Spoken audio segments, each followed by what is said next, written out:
எந்த வேலையை தொட்டாலும் இழுபறியாக இருக்குது.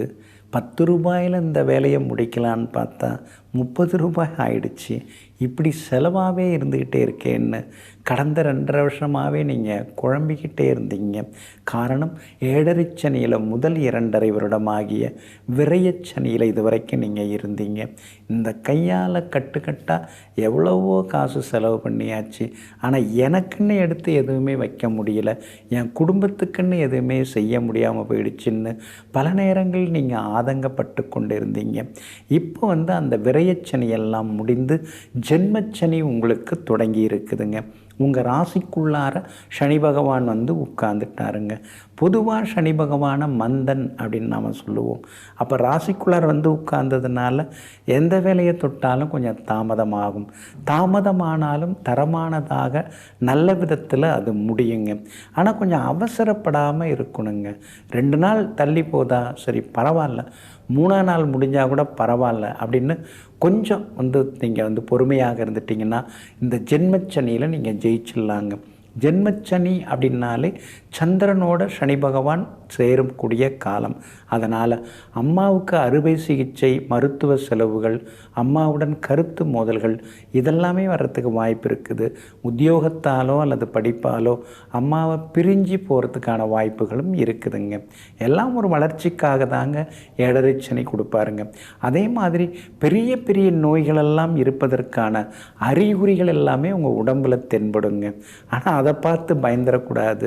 அந்த டாக்டர்கள் வாசல்லாம் எழுதி வச்சுருப்பாங்க இல்லைங்களா, இந்தந்த அறிகுறிகள்லாம் இருந்தால் இந்த நோயின்னு சொல்லி, அதெல்லாம் இருக்கிற மாதிரியே தெரியும். ஆனால் டெஸ்ட் எடுத்து பார்த்தா எதுவுமே இருக்காது. அதுதான் ஜென்மச்சனி. அது இல்லாமல் சில விஷயங்களை நீங்கள் ரொம்பவும் தள்ளி போடக்கூடாது. காலையிலன்னா மதியம், மதியம்னா சாயந்தரம், சாயந்தரான பிறகு இன்றைக்கி இரவு அதை நான் செய்து முடிச்சிடுறேன் அப்படின்னு சொல்லக்கூடாது. இப்படி தள்ளி போட போட சில தர்ம சங்கடமான சூழ்நிலைகளெல்லாம் உருவாகும். அதனால் கொஞ்சம் தள்ளி போடாமல் செய்கிறது நல்லது. நீங்களே தள்ளி போடாதீங்க. ஏன்னா சனி பகவானே சில விஷயங்களை தள்ளி போட்டுகிட்டே போவார். அப்படி இருக்கும்போது நீங்கள் தள்ளி போடாமல் இருக்கிறது ரொம்ப நல்லதுங்க. வியாபாரத்தை பொறுத்த வரைக்கும் கூட்டு தொழில் செய்கிறீங்கன்னா கொஞ்சம் கவனமாக இருக்கணும்.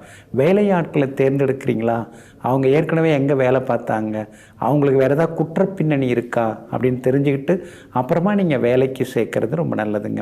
உத்தியோகத்தை பொறுத்த வரைக்கும் இன்னைக்கு அதாவது இந்த ஏழரைச்சனி ஜென்மச்சனியால் உங்களுக்கு வளர்ச்சி இருக்கும். ஆனால் அதே நேரத்தில் வேலை சுமை இருக்கும்.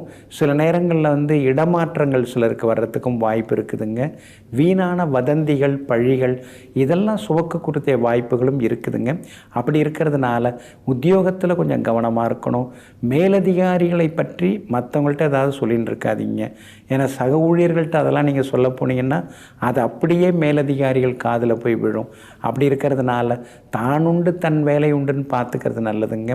கணவன் மனைவிக்குள்ளார சின்ன சின்ன விவாதங்கள் இருந்து கொண்டே இருக்குங்க. பிள்ளைகளாலும் நிம்மதி உண்டு. பிள்ளைகளுக்கு காலாகாலத்தில் கல்யாணத்தெல்லாம் இந்த ஜென்மச்சனி நடத்தி வைப்பார். வெளிநாட்டில் இருக்கக்கூடிய பிள்ளைகளை நீங்கள் போய் பார்த்துட்டு வர்றதுக்கான வாய்ப்புகளும் இருக்குதுங்க. திருமணம் தள்ளி போனவங்களுக்கு சீக்கிரம் திருமணம் கூடி வரும். அதே மாதிரி இருசக்கர வாகனத்தில் சென்றவங்க காரில் போகிறதுக்கான வாய்ப்பு இருக்குது.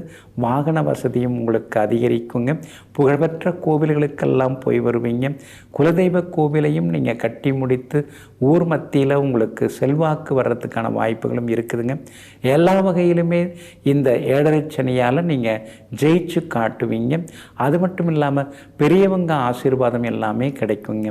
இந்த ஏழரைச்சனியில் ஜென்மச்சனியால் பெரிய பாதிப்புகளெல்லாம் வராமல் இருக்கிறதுக்கு கும்பகோணத்துக்கு அருகிலுள்ள சூரியனார் கோவிலிலிருந்து 6 கிலோமீட்டர் தூரத்தில் திருக்கோடிக்காவல் அப்படிங்கிற ஒரு அற்புதமான ஊருங்க.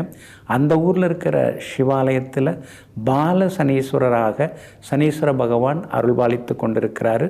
அங்கே ஒரு முறை போய் ஸ்ரீ பால சனீஸ்வரரை நீங்கள் வணங்கிட்டு வாங்க.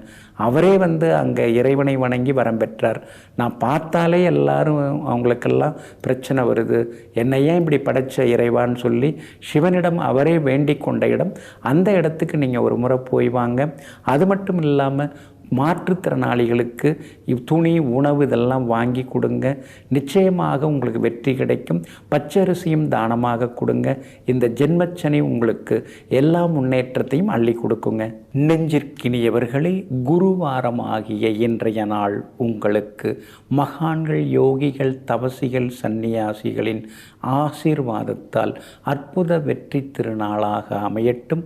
மீண்டும் நாளை காலை சந்திப்போம். நன்றியுடன் உங்கள் ஜோதிட முனைவர் KP வித்யாதரன். வணக்கம். உடனுக்குடன் செய்திகளை தெரிந்து கொள்ள சன் நியூஸ் பெல் ஐகானை கிளிக் பண்ணுங்க.